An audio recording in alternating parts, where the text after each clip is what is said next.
गन्धातीतं गगनसदृशं तत्त्वमस्यादिलक्ष्यम् एकं नित्यमविमलमचलं सर्वधी साक्षिभूतं भावातीतं त्रिगुणरहितं सद्गुरुं तं नमामि। भावातीतं त्रिगुणरहितं सद्गुरुं तं नमामि। भावातीतं त्रिगुणरहितं सद्गुरुं तं नमामि।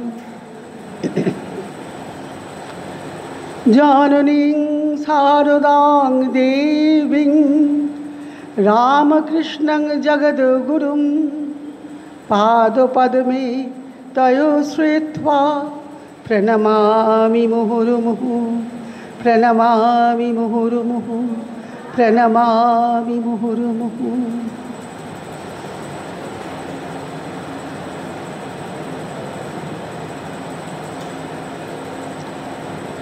बुद्धं शरणं गच्छामि धम्मं शरणं गच्छामि संघं शरणं गच्छामि। ओम शांति शांति शांति।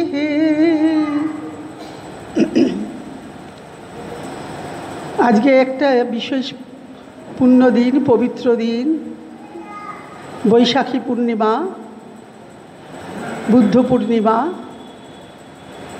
যাঁর আজ জন্মদিনের আমরা স্মরণ করতে এখানে সমবেত হয়েছি তিনি আমাদের মানব জাতির মানসিক চেতনার উৎকর্ষের সূচনা করেছেন। আজকের দিনটি এমন একটা আবহাওয়া আমার মনে হচ্ছিল যে বুদ্ধদেব বলেছিলেন ইহাসনে শুষ্যতু মে শরীরম, বলেছিলেন যে যখন তিনি তপস্যায় বসেছেন যে আজকে এই আসনেই আমার শরীর চলে যাক, কিন্তু শরীরকে অস্বীকার করতে পারেননি। আমরা সবাই জানি যখন তপস্যার শেষে তার বুদ্ধত্ব লাভ হলো, সম্বোধি লাভ হলো, তখন তার মধ্যে যে তত্ত্ববোধ এলো সেই তত্ত্ববোধের যে সার কথা মধ্যপন্থা প্রতিপদা, মধ্যপথটাই হচ্ছে সঠিক।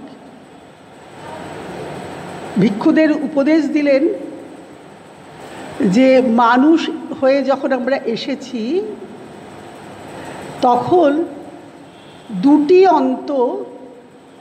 দুটি অন্তের কোনোটিতেই আমাদের থাকতে হবে না। তাকে স্মরণ করা মানে তার বাণীকে তো স্মরণ করা। করুণাঘন বুদ্ধ অমিতাভ বুদ্ধ তিনি মানুষের মানসিক চেতনার প্রতীক উৎকর্ষের।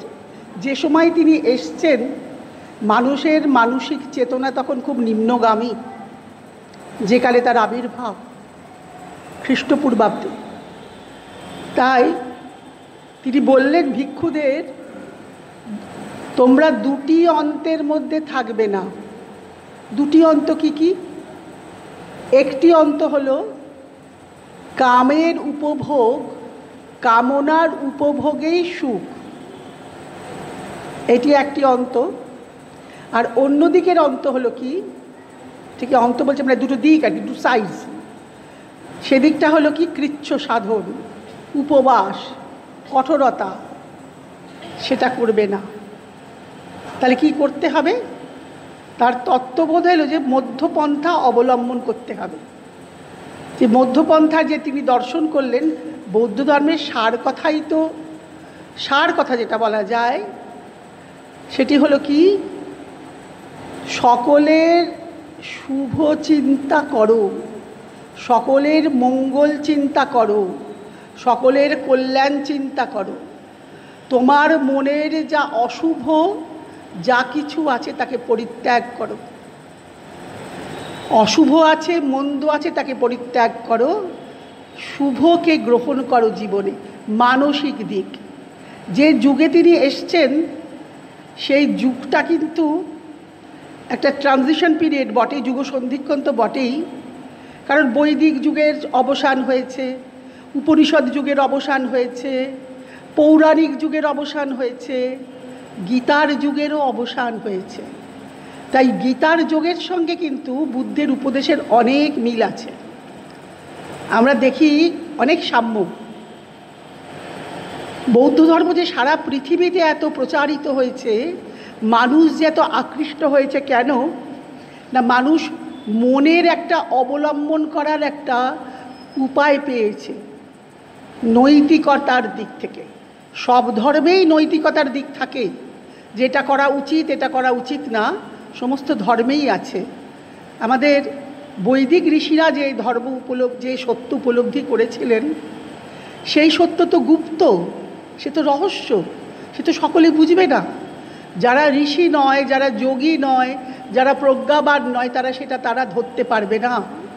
তাই সব ধর্মের একটা বাহ্য দিক, স্বামীজি বলেছেন না, একটা আভ্যন্তর দিক, একটা বাহ্য দিক আছে। বাহ্য দিকটা অনুষ্ঠান, পূজা, এই প্রতিমা পূজা, যজ্ঞ যজ্ঞ ইত্যাদি। আর আভ্যন্তরীণ যেটি ধর্মের, যেটা আভ্যন্তর দিক, সেটা কিন্তু হচ্ছে অপরোক্ষ অনুভূতি, সেটা হচ্ছে অনুভূতির দিক। সেখানে আচার আচরণ, রিচুয়ালস এটা প্রধান না। কিন্তু মানুষ অপরোক্ষ অনুভূতির কথা তো ধরতে পারে না। তাকে বাইরের কিছু জীবনকে চলার মতো, প্রাত্যহিক জীবনে চলার মতো কিছু আচরণ দিতে হবে, কিছু ব্যবহার দিতে হবে, কিছু তাকে পদ বলে দিতে হবে, যাতে সমাজটা জানে। সমাজটা বৌদ্ধ ধর্মের প্রধান দিকটাই হলো যে সমাজকে সুগ্রথিত করতে হবে, সমাজে সুশাসন প্রতিষ্ঠা করতে হবে। আমরা যখন জানি বুদ্ধদেব যখন এসেছেন, আমাদের ললিত বিস্তর কাব্য থেকে, বুদ্ধদেব অশ্বঘোষের বুদ্ধচরিত থেকে, আর ত্রিপিটক থেকে আমরা পাই যে তখন 16টা রাজ্য ছিল গণরাজ্য, টুকরো টুকরো, পরস্পরের প্রতি হিংসা, যুদ্ধ সর্বদা লেগে থাকতো, কোনো একজন রাজার অধীনে ছিল না। 16টি ষোড়শ মহাজনপদ আমরা ইতিহাসে পড়েছি। সেই সময় বুদ্ধ এসেছেন। বুদ্ধের বংশ কোন বংশ না, শাক্যরাজ বংশ।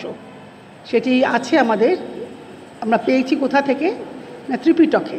ত্রিপিটক হলো বৌদ্ধ ধর্ম দর্শনের শ্রেষ্ঠ গ্রন্থ, আকর গ্রন্থ। 3টি পিটক, পিঠক মানে কি, পালি ভাষায় পিঠক মানে পেটিকা, মানে আর কি ঝুড়ি টাইপের। সেখানে যখন আনন্দ বুদ্ধদেবের শিষ্য 500 ভিক্ষুকে রাজগৃহে যখন প্রথম সঙ্ঘ হলো, আরেকটি কথা যেটা বৌদ্ধ ধর্মের সঙ্ঘের প্রাধান্য, সমষ্টিগত যে উন্নয়ন, মানুষের নৈতিক চরিত্রকে গঠন করার উপায় বৌদ্ধ ধর্মে আছে। যার জন্যে মানুষ, সব ধর্মের মানুষ, সে খ্রিস্টান হোক, সে জৈন হোক, সে হিন্দু হোক, সবাই বুদ্ধের আদেশের প্রতি, বাণীর প্রতি আকৃষ্ট হয়েছিল। সারা পৃথিবীতে বৌদ্ধ ধর্ম প্রচারিত হয়েছিল। ভারতবর্ষ এখনও আছেন, প্রচুর বৌদ্ধ আছেন। জীবনে সেটা আচরণ করার ব্যবহারিক দিক, প্র্যাকটিক্যাল দিক, গীতার যোগ যেমন এটা প্র্যাকটিক্যাল দিক, সেটা ব্যবহারিক, শুধু তত্ত্বগত দিক না। বুদ্ধদেব তত্ত্বগত দিক, প্রতীত্য সমুৎপাদ তিনি তার অববোধ হলো, কিন্তু সেই নীতিকে ব্যাখ্যা করতে গেলে এত জটিল হয়ে যাচ্ছে, সেটা সরলভাবে মানুষ নিতে পারবে না। সেই ত্রিপিটকের 3টি পেটিকা, 3টি ভাগ, অর্থাৎ প্রথমটি সুত্ত পিটক আমরা জানি, দ্বিতীয়টা বিনয় পিটক, তৃতীয়টা হলো অভিধম্ম পিটক। সুত্ত পিটকটাই সব থেকে বড়, যেখানে বুদ্ধদেবের উপদেশ সংকলিত হয়েছে। আনন্দ সেখানে ওই উপদেশগুলি বুদ্ধদেবের সংকলিত করবার জন্যে ওই সুত্ত পিটক বলা হলো, লেখা হলো। বিনয় পিটক হলো ধর্মের আচরণ কি কি হবে, আচরণ বিধি, সেখানে লেখা হলো। আর অভিধম্ম পিটক বৌদ্ধ দর্শন আর ধর্মের ব্যাখ্যা, আলোচনা। তা সুত্ত পিটকের আবার 5টা ভাগ আছে। সেটা সবথেকে বড়, সেটা নিকায়। নিকায় মানে খণ্ড, অংশ, দীর্ঘ নিকায়। তারপরে মাঝারি যেটা, সেটা হচ্ছে মধ্য নিকায়, মধ্যি নিকায়।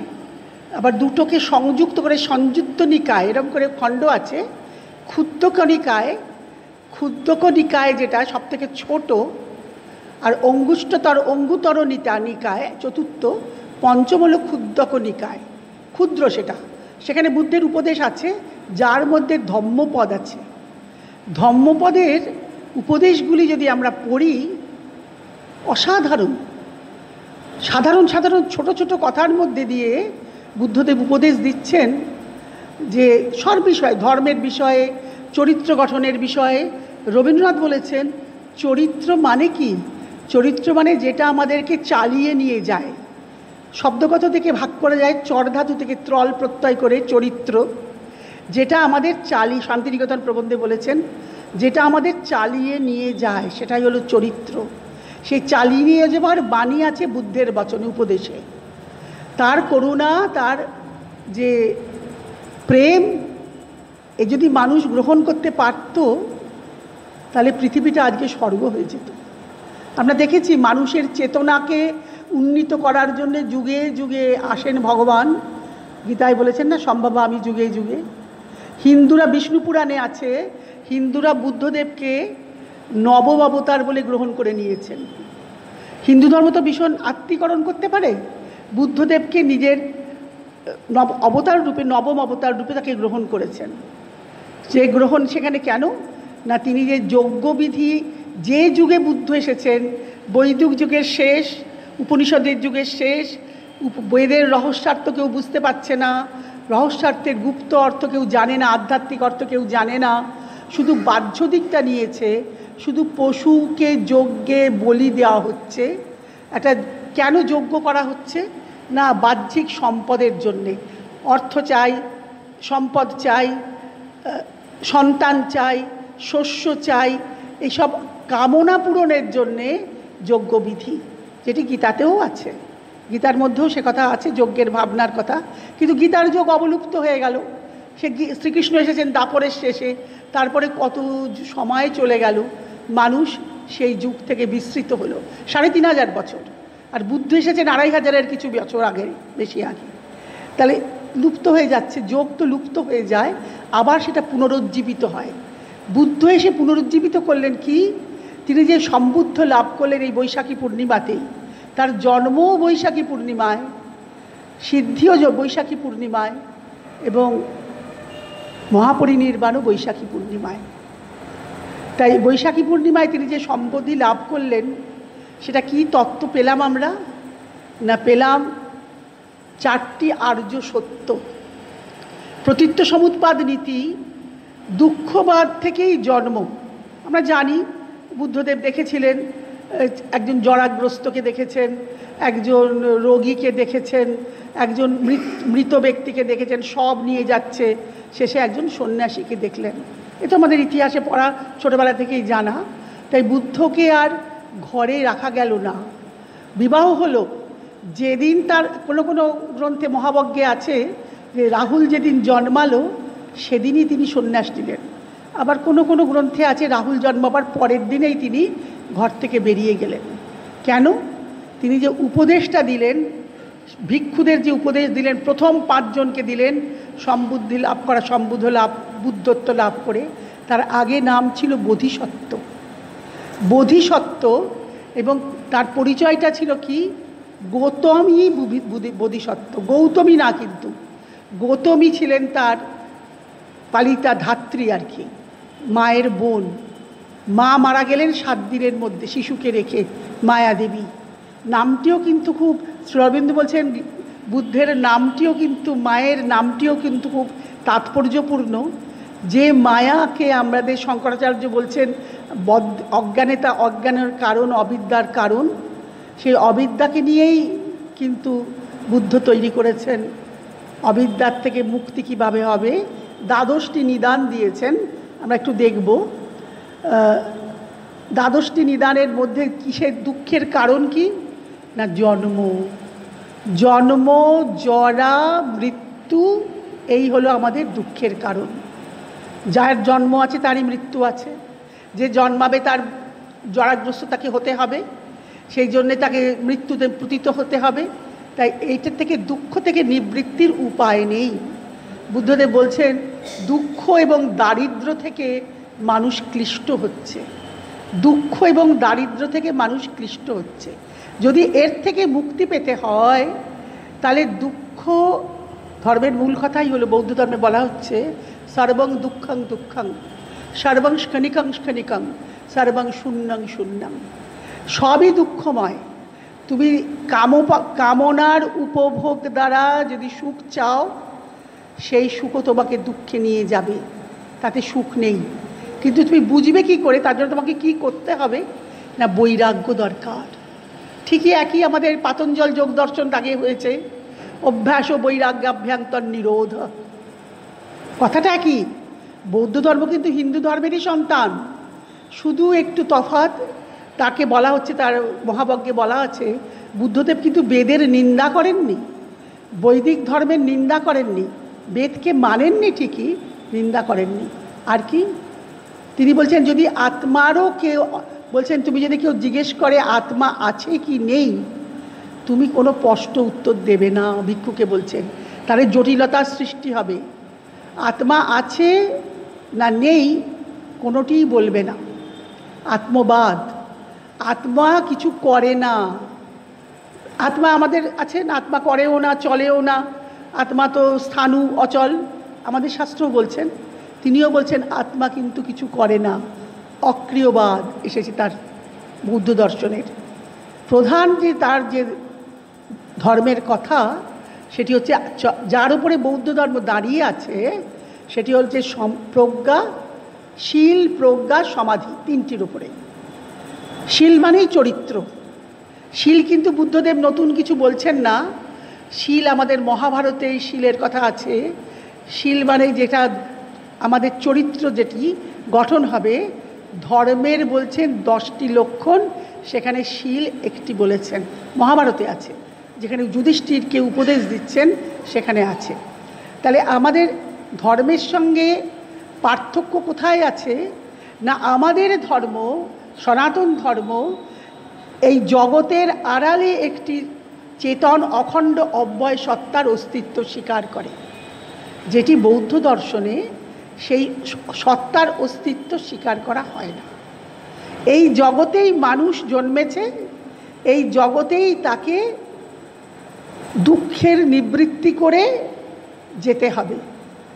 দুঃখকে বলছেন কার্য, সমস্ত কাজ যা হয় তার কারণ থাকবে। তাই দুঃখের কারণ কি, তাই বুদ্ধদেব বলছেন তার সময় যারা ছিলেন, সেই সময় হিন্দু ধর্মের যারা, সনাতন ধর্ম, তখন হিন্দু তো নাম হয়নি, সনাতন ধর্মের যারা ব্রাহ্মণদের কথাই বলেছেন, ব্রাহ্মণ তাপসরা, তারা কি করে, একদল বলে যে এই জগতে সত্য নেই, এই জগতে খালি আমাদের অজ্ঞানতা, এর থেকে নিজেকে নিবৃত্ত করেছে।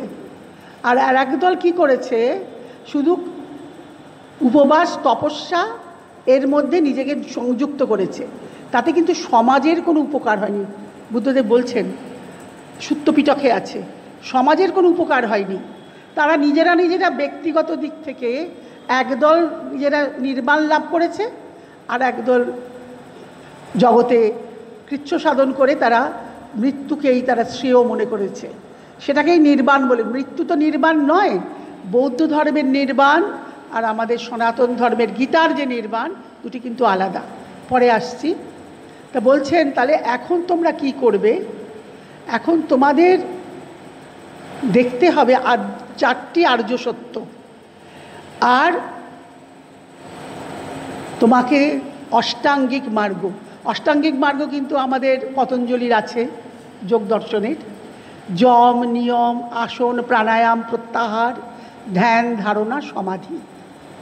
সেখানে বলছেন, এখানে এই যম নিয়ম দিয়ে যেটা হচ্ছে, যেটা সংযমের ব্যাপার, সেই অষ্টাঙ্গিক মার্গের মধ্যে সম্যক দৃষ্টি, সম্যক সংকল্প, সম্যক বাক, এখানে কিন্তু সংযমের প্রশ্ন আসছে। আমরা 8টি অষ্টাঙ্গিক মার্গ, আর্য সত্য, চত্বারি আর্য সত্যানি। আর্য সত্য বলেছেন, কিন্তু এটা কিন্তু অনার্য বলেননি। বলেছেন যারা কৃচ্ছ সাধন করে, যারা উপবাস করে। কারণ বুদ্ধদেব এটা বলেছেন কেন আমরা জানি। বুদ্ধদেব উপবাস ভঙ্গ করেছিলেন সুজাতার পায়েস খেয়ে। সুজাতার, সেটা সুত্ততে আছে, সুত্তপিঠকে আছে, মহাবজ্ঞে নেই। বলেছেন সুত্তপিঠকে আছে যে একজন রমণী তিনি সুস্বাদু অন্ন এসে দিলেন, এবং তিনি যখন অন্ন গ্রহণ করলেন বুদ্ধদেব, তখন তার ভিক্ষুরা 5 জন ভিক্ষুর মধ্যে 5 জনের মধ্যে কৌণ্ডিন্য প্রধান ছিলেন। তারা বারাণসী চলে গেলেন। তারা ভাবলেন বুদ্ধদেব খেয়ে নিচ্ছেন, তাহলে এর সঙ্গে থাকা দরকার নেই। পরে অবশ্য তারা ফিরে এসেছেন, সে অনেক কাহিনী। তার 5 জন ভিক্ষু পরে তাদের প্রথম উপদেশ যাদেরকে দিয়েছেন, তাই চত্বারি আর্য সত্যানি তাদের কাছেই বললেন কৌণ্ডিন্য, ভদ্দীয়, ভজ্ঞ, আর অশ্বজীয় আর মহানাম, এই 5 জনকে প্রথম তিনি বললেন চত্বারি আর্য সত্যানি। সেই চত্বারি আর্য সত্যানিটা কি কি না, এই জগৎ দুঃখময়, জন্ম দুঃখ, জরা দুঃখ, মৃত্যু দুঃখ, রোগ দুঃখ, সবই হচ্ছে দুঃখ। কিন্তু দুঃখের কারণ কি? দুঃখের কারণ বৃদ্ধ বললেন তৃষ্ণা। তৃষ্ণা হলো দুঃখের কারণ। এটা কিন্তু নতুন কথা কিছু নয়, ছান্দোগ্যে আমরা পেয়েছি। আমি একটু আমাদের সনাতন ধর্মের বা উপনিষদের সঙ্গে একটু তুলনা করছি, যে এখানে যে বলেন তণহা, তৃষ্ণা, সেটাই আমাদের দুঃখের কারণ। কারণ একটা তৃষ্ণা থেকে আমরা একটা চাই জিনিস, বস্তু চাই, ভোগ চাই। যদি সেটা না পাই, তাহলে যদি কেউ বাধা দেয় তাদের সঙ্গে আমরা সংঘর্ষে প্রবৃত্ত হই, তার সঙ্গে আমরা লড়াই করে সেটা ছিনিয়ে আনতে চাই। তিনি যে সময় এসেছেন, শুদ্ধোধন তার পিতা, এটা বলা হয়েছে যে তারা চাষবাস করতেন, জমি চাষবাস করতেন। এটা গোষ্ঠীপতি শাক্য বংশ, তাদের আদিত্য গোত্র, সেই বংশে বুদ্ধদেব এসেছেন। কিন্তু রাজা পরে, তিনি রাজা, তাকে যখন তার জ্যোতিষীরা জন্মকালে তার কোষ্ঠী ঠিক তৈরি করা হলো, বলেছিলেন ইনি যদি বেঁচে থাকেন, সংসারে থাকেন, তাহলে রাজ চক্রবর্তী হবেন। কিন্তু ইনি সংসারে থাকবেন না, ইনি সন্ন্যাস নেবেন, সংসার গৃহত্যাগ করবেন। সেটা শুনে আমরা জানি যে তার বাবা তাকে কত রকমভাবে রমণী, ঐশ্বর্য, ভোগ, আহার্য, কত রকমের তার মনকে আকৃষ্ট করার চেষ্টা করেছিলেন। যেটা বুদ্ধদেব তপস্যার সময় যখন বসেছিলেন বোধিবৃক্ষের নিচে, সেখানে তখন মার এসে তাকে বিরক্ত করেছিল। মারের কথা আমরা জানি, কত ছবি চিত্র আছে, তাতে বলা আছে যে মার আক্রমণ করছেন তাকে। যেমন আমাদের মুনি ঋষিদের ধ্যান ভঙ্গ করার জন্য অপ্সরারা এসেছেন, সেরকম মার এখানে এসে তাকে মোহিত করতে চেয়েছেন, তাকে মারকে বিজয় করেছেন। মারকে জয় করে তিনি লাভ করলেন। তখন তো সুজাতা তাকে পায়েস দিলেন, সেটা খাওয়া দেখে তার কৌণ্ডিন্য, তার চলে গেলেন ভিক্ষু। পরে আবার বারাণসী থেকে ফিরে রাজগৃহে এসেছেন, রাজগীর যেটা এখন, রাজগৃহে এসেছেন। উরুবেলা গ্রামে বুদ্ধদেব খুব সৌন্দর্যপ্রিয় ছিল, খুব সৌন্দর্যপ্রিয় ছিলেন।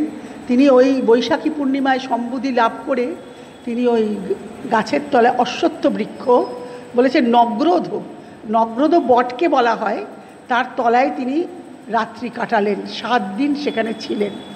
তারপরে ভিক্ষুদের বলেছিলেন, ওই যে প্রথম 5 জন ভিক্ষুকে বলেছিলেন আমি মধ্যপন্থার কথা কেন বলছি না, আমার উপবাসের ফলে, বলেছিলেন ইহা আসনে শুষ্য তুমে শরীরম, এই আসনে বসে আমার শরীর চলে যায় যাক, কিন্তু আমি পারিনি। কেন? আমার পাঁজরাটা, মেরুদণ্ডটা আর এতটাই আমার শরীর শীর্ণ হয়ে গেছিল যে আমি হাতে করে মেরুদণ্ড আর আমার বক্ষদেশকে আমি ধরতে পারছিলাম, এক হয়ে গেছিল। তাহলে এতটাই শরীর তার জীর্ণ হয়ে, মানে শরীর শীর্ণ হয়ে গেছে, বলে মাথাটা আমার একদম শুকিয়ে গেছিল, মস্তকটা শুকিয়ে গেছিল। তাহলে তাকে সঞ্জীবিত করলেন সুজাতার পায়েস। তার মানে কি, তিনি মধ্যপন্থা অবলম্বন করলেন। কেন? দেখালেন কৃচ্ছ সাধনে ফল নেই। ভগবান গীতায় বলেছেন যারা কৃচ্ছ সাধন করে তারা জানবে অসুর, বিদ্ধ তান অসুর নিশ্চয়ান, যারা আমাকে অন্তরস্থ, আমাকে, আমি আছি সকলের অন্তরে, তাকে যারা কর্ষণ করে, উপবাস, কৃচ্ছ সাধন, খুব তপস্যা, তার দ্বারা যারা মানে কষ্ট দেয় আমাকে, ভগবানকে, বুদ্ধ এখানে অন্তর্যামী ভগবান বলেননি, শরীরের কথা বলেছেন। শরীরকে রক্ষা করতে হবে। এবং জরা আসলে কি হয়, আমি ধম্মপদ থেকে একটু পড়ি, আমরা কি করে জীবনটাকে সুন্দর করব সেটা বলেছেন। তাই বলেন আমি মধ্যপন্থার কথা বলছি, তোমরা এই চত্বারি আর্য সত্য এবং যে অষ্টাঙ্গিক মার্গ এই অবলম্বন করে আমার কথা সবাইকে প্রচার করো। প্রথম তো তিনি সারনাথে এই ধর্মচক্র প্রবর্তন করেছিলেন, আমরা জানি। তা বললেন দুঃখ সমুদয়, দুঃখ কার্য, দুঃখ সমুদয়, দুঃখের কারণ আছে, দুঃখ নিবৃত্তির উপায় আছে। তাহলে দুঃখ নিবৃত্তির উপায়টা কি? ভিক্ষুরা জিজ্ঞেস করলেন, সবই যদি দুঃখ হয়, দুঃখ নিবৃত্তির উপায়টা কি? উপায়টা বলেন চত্বারি আর্য সত্য। চারটি আর্য সত্য এই যে বললাম, যদি তোমার বিবেচনা হয় সম্যক দৃষ্টি, তুমি তখন দেখবে, দৃষ্টিটা সম্যক রূপে লাভ করা মানে কি, তুমি তখন স্বার্থপর হয়ে শুধু নিজের সুখের জন্যে কাজ করবে না। যা তোমাকে ওই অকুশল কর্মে প্রবৃত্ত করে, গীতাতেও কুশল আছে, যোগ কর্মসু কৌশলম, অকুশল কর্ম এবং কুশল কর্ম। কুশল কর্ম কি? মানুষের সেবা, মানুষের সঙ্গে বন্ধুত্ব, মৈত্রী, করুণা, মুদিতা, উপেক্ষা, ভাবনা, বৌদ্ধ ধর্মের কথা, মূল কথা। তাহলে মৈত্রী আমাদের গীতাতেও আছে, যে সকলের প্রতি যার মিত্রতা আছে, যার কোনো শত্রু নেই, যে নিঃশত্রু হয়েছে, ভগবানকে চায়। শুধু ভগবান কথাটা বলেননি, সেখানে এই বলে নিজে একটা চরিত্র গঠন, নৈতিক দিক এবং সমাজ স্থিতিটা কীভাবে সুশৃঙ্খল হয়, তখন রাজতন্ত্রের শুরু হচ্ছে। ওই গণতন্ত্র, জননায়ক, যেটা 16টা রাজ্য ছিল, তখন সবাই চাইছিল টুকরো টুকরো বিচ্ছিন্ন না হয়ে একজন রাজতন্ত্রের অধীনে দেশকে আনবার জন্যে এটা চেষ্টা হচ্ছিল। তাহলে বুদ্ধদেব কি বললেন? সম্যক দৃষ্টি, সম্যক সংকল্প, সম্যক বাক, সম্যক ব্যায়াম, সম্যক স্মৃতি, সম্যক আজীব, সম্যক সমাধি আর সম্যক শ্রুতি। তাহলে সম্যক যে এগুলি বলছেন, এগুলি মানেটা একটু ব্যাখ্যা করে নিই অল্প কথায়, খুব অল্প সময় তো আমাদের। সম্যক দৃষ্টি মানে তোমাকে দেখতে হবে অন্যকে নিজের বন্ধুরূপে দেখতে হবে, তাকে, তার সঙ্গে তোমার স্বার্থপরতা করে শুধু নিজের সুখের জন্যে তুমি কর্ম করবে না, অকুশল কর্ম করবে না, কুশল কর্ম করবে। কুশল কর্ম কোনটি? না সেবা, অন্যকে সেবা করা, অন্যের মৈত্রী সাধন করা, অন্যের মঙ্গল চিন্তা করা। সম্যক দৃষ্টি, সম্যক সংকল্প। বলছেন সম্যক সংকল্প কি? সেটা না মানুষ চুরি করে, মানুষ চুরি করে, হিংসা করে, মানুষকে মারে, হত্যা করে, এগুলির থেকে বিরত থাকার জন্যে মনকে, যে চিন্তা মনকে আমাদের এই দিকে নিয়ে যায়, তার থেকে নিবৃত্ত করতে হবে। এই যে বললাম মানসিক উৎকর্ষ, তার ধর্ম হচ্ছে বৌদ্ধ ধর্ম। মন পর্যন্ত, প্রাণকে দমন করে মনের নিয়ন্ত্রণ বুদ্ধদেব দেখালেন কি করে করতে হবে। সম্যক সংকল্প, সম্যক ব্যায়াম। সম্যক ব্যায়াম কি? সম্যক ব্যায়াম হচ্ছে মনের চিন্তা, এটা শরীরের সম্পর্ক নেই।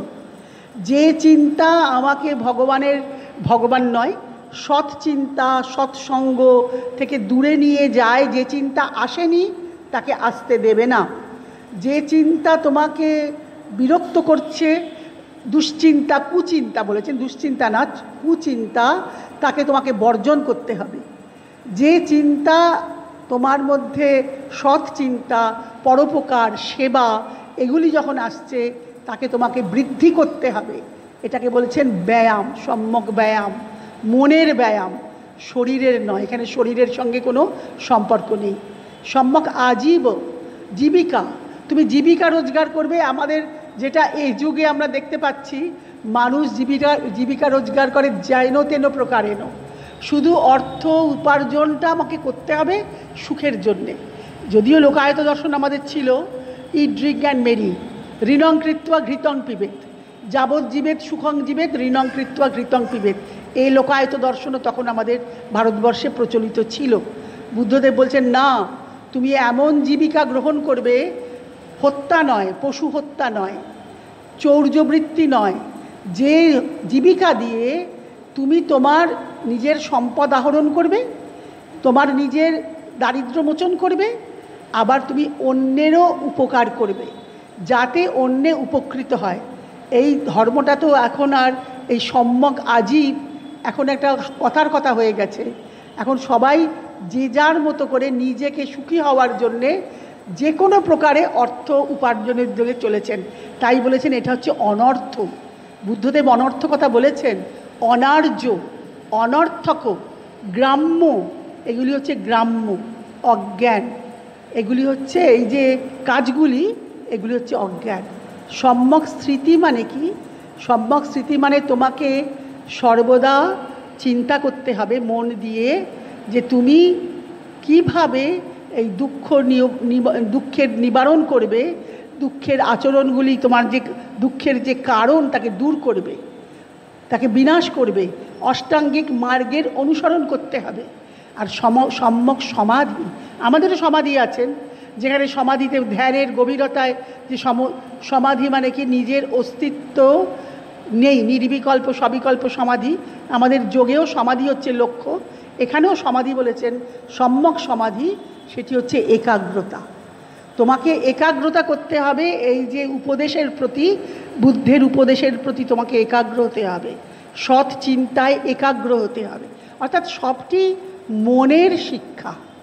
মনকে কিভাবে নিয়ন্ত্রণ করতে হবে সেখানে বলছেন তুমি আত্মা আছে কি নেই বলার দরকার নেই, অক্রিয়বাদ আনলেন। আর যেটা চারটি যে আমাদের ওদের ধর্ম দর্শনের চারটি মত, একটি হচ্ছে সৌত্রান্ত্রিক, একটি বৈভাষিক, একটি মাধ্যমিক, একটি যোগাচার। আমরা এদের ব্যাখ্যা এখন যাব না, সময়ও নেই। দুটি সৌত্রান্ত্রিক আর বৈভাষিক, তারা বস্তুর স্বাতন্ত্র্য স্বীকার করে, বস্তুর অস্তিত্ব আছে, বস্তু আছে। কিন্তু পর দুটি যে মাধ্যমিক আর যোগাচার, তারা শূন্যবাদী, তারা বস্তুর অস্তিত্ব স্বীকার করে না, তারা বস্তুর নেই, এটা হচ্ছে মিথ্যা, এটা বলছেন। তাহলে এই দর্শন, আমাদের দর্শনটা বিরাট আলোচনার ব্যাপার। আমাদের মাধবাচার্য আমাদের এই বৌদ্ধ দর্শনে পারঙ্গম ছিলেন, তার গ্রন্থ আছে, মাধবাচার্যের গ্রন্থ। সায়নাচার্যের ভাই, যিনি সায়ন ভাষ্য আমাদের বেদের করেছেন, তাঁরই দাদা মাধবাচার্য, তিনি এই সর্বদর্শন সংগ্রহ রচনা করেছেন, বৌদ্ধ দর্শন অন্যান্য দর্শনও নিয়েই বিরাট পণ্ডিত বিদগ্ধজন। যাই হোক, বুদ্ধদেবের যে উপদেশ, যে অহিংসার বাণী, বলছেন পশু না মানে, পশুকে মেরো না, এই ধর্ম গ্রহণ করেছিলেন কে আমরা মনে করি? রাজর্ষি অশোক। চণ্ডাশোক ধর্মাশোকে রূপান্তরিত হয়ে গেল কলিঙ্গ যুদ্ধের পরে, ইতিহাস সকলেরই মনে আছে। ওই রক্তস্রোত দেখে তিনি ভয়ঙ্কর দেখে ভীত হলেন, তার পরিবর্তন হয়ে গেল, এবং অশোকই বৌদ্ধ ধর্মকে বিস্তারে সাহায্য করেছেন তার কন্যা এবং পুত্রকে দিয়ে। তিনি কি বলেছিলেন আমরা শিলালেখে পড়েছি, সব্য মনীষে মম প্রজা, সব্য মনীষে মম প্রজা, মানে সমস্ত মানুষ আমার প্রজা। তাহলে বৌদ্ধ ধর্মের যে প্রেম, যে করুণা, সেটি বহুদিন পর্যন্ত জগতে এটি সকলের কাছে গ্রহণীয়। অনেক পাশ্চাত্যের কাছে, বিশেষ করে ইউরোপীয় যারা ধর্মের জন্য যুদ্ধ করেছে, ধর্মযুদ্ধ করেছে, ক্রুসেড করেছে, প্রোটেস্ট্যান্ট আর রোমান ক্যাথলিক মিলে, তারা এই ধর্মকে কিন্তু খুব সম্মান, সারা বিশ্বে সমাদৃত হচ্ছে বৌদ্ধ দর্শন এখনও। কেন না, তার এই যে জীবনে যে আচরণীয় বিধিগুলি আমরা ভুলে গেছি। আমাদের বারে বারে আমাদের আসেন অবতার, এসে মনে করিয়ে দেন যে এগুলো তোমাদের করা উচিত, কোন পথে গেলে তুমি তোমাকে জানবে, নিজেকে জানবে। তখন বুদ্ধদেব বলছেন সম্যক সমাধিতে তোমাকে, স্মৃতিতে কি করতে হবে? তোমাকে নিজেকে দেখতে হবে, নিজের ভেতরটা চিনতে হবে, যেটা এখন আমাদের শ্রী অরবিন্দ দর্শনে আমরা পাচ্ছি। আত্মদর্শন, আত্মবীক্ষণ, মনস্তাত্ত্বিকভাবে করেছেন। বুদ্ধদেব তখনই করেছেন মনস্তাত্ত্বিকভাবে, মনকে তুমি দেখো, মনকে জানো, ভেতরটা দেখো, মনের মধ্যে সৎ চিন্তা আনো, অশুভ চিন্তা দূর করো। আমরা একটা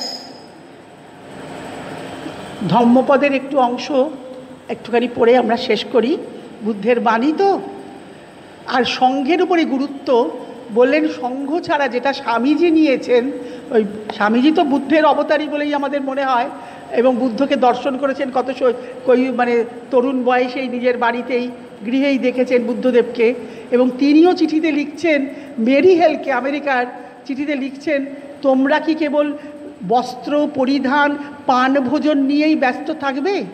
তোমাদের কি কোনো জীবনের আদর্শকে তোমরা লক্ষ্য করবে না?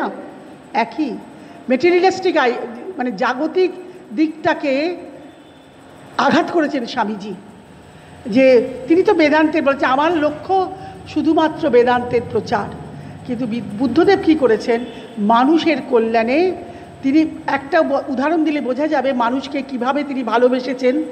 যে সুজাতা পায়েস দিয়ে তার জীবন রক্ষা করেছেন, সেই কথাটি তিনি আনন্দকে বলেছিলেন, এবং তার যখন দেহ চলে যাচ্ছে তখন চুন্দ নামে যাকে যেটা বিষাক্ত খাদ্য দিয়েছিল, বলেছেন চুন্দকে তুমি কিন্তু, যাতে চুন্দকে ওরা না বকে তাই বলছেন, নিজেকে বলছেন, তিরস্কার না করে আনন্দকে বলছেন, যে আমাকে শুদ্ধ অন্ন দিয়ে আমার জীবন রক্ষা করেছে আর যে আমাকে এই বিষ অন্ন দিয়ে আমার জীবন হানি করছে, দুই আমার কাছে সমান। তাহলে এইটি কি গীতার সমতা নয়? সুখে দুঃখে সময়কৃত্বা লাভালাভ জয়া জয়, একই আদর্শের প্রতিধ্বনি আমরা বুদ্ধের বাণীর মধ্যে শুনছি। আমরা একটু ধর্মপদের একটা, বিশেষ করে জড়াটা আমার পছন্দ হয়েছে, আমি জড়া থেকে একটুখানি পড়ি। বলছেন জড়াতে আমরা কি করি?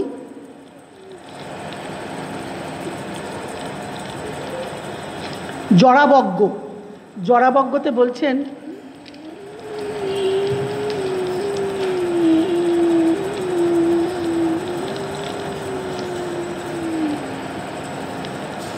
জড়াবজ্ঞ বার্ধক্য, দুটি উপদেশ পড়ি। চিত্রিত রাজ্যরথ জীর্ণ হয়ে যায়, রাজরাজ আজার রথ জীর্ণ হয়ে যায়, তেমনি এই শরীরও জরাজীর্ণ হয়ে যায়।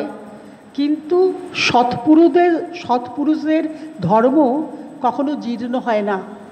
শান্ত পুরুষেরা সাধুদের কাছে এই রকমই বলে থাকেন। যারা সংযমের জীবন যাপন করেনি, আর যারা তাদের সারা যৌবনকাল সত্যিকারের ঐশ্বর্য অর্জন করেনি, যৌবনকালে সত্যিকারের ঐশ্বর্য অর্জন করেনি, তারা মৎস্যহীন জলাশয়ের ধারে বৃদ্ধ বকের মতো নির্জীব হয়ে মৃত্যু মুখে পতিত হয়। ঐশ্বর্য মানে কি? যৌবনে ঐশ্বর্য অর্জন মানে কি? নিজের চরিত্র গঠন, সংযম, মনের ওপরে নিয়ন্ত্রণ, সৎ চিন্তা, শুভ চিন্তা, সৎপুরুষদের সঙ্গ করা, উপদেশাবলী গ্রহণ করা, জীবনে ফলিয়ে তোলা, সেইটাই হচ্ছে ঐশ্বর্য। যারা এই ঐশ্বর্য যৌবনে অর্জন করেনি, তারা যখন বার্ধক্যে কি হয়, যখন বগ যেমন বৃদ্ধ হয়ে গেলে জলাশয়হীন, মৎস্যহীন জলাশয়, যে জলাশয়ে মাছ নেই, সেখানে বগ যেমন নির্জীব হয়ে মৃত্যুমুখে পতিত হয়, সেরকম তাদের অবস্থা হয়। অর্থাৎ বুড়ো বয়সে ধর্মের কাজ করব, ভগবানের কথা বলবো, এটা কিন্তু ঠিক নয়। যৌবনেই আমাদের সেটি অর্জন করতে হবে। বুদ্ধদেব শিশুকালেই, জন্মের পরেই তাকে ধাত্রীরা জাম গাছের তলায় শুয়ে গেছিল, তাকে ঘুমিয়ে পড়েছেন। যখন এসে দেখে ধাত্রী, তখন এসে দেখছেন যে বুদ্ধদেব ধ্যানে মগ্ন হয়ে আছেন। শিশু, ধ্যান প্রবণতা নিতেই তিনি জন্মেছেন।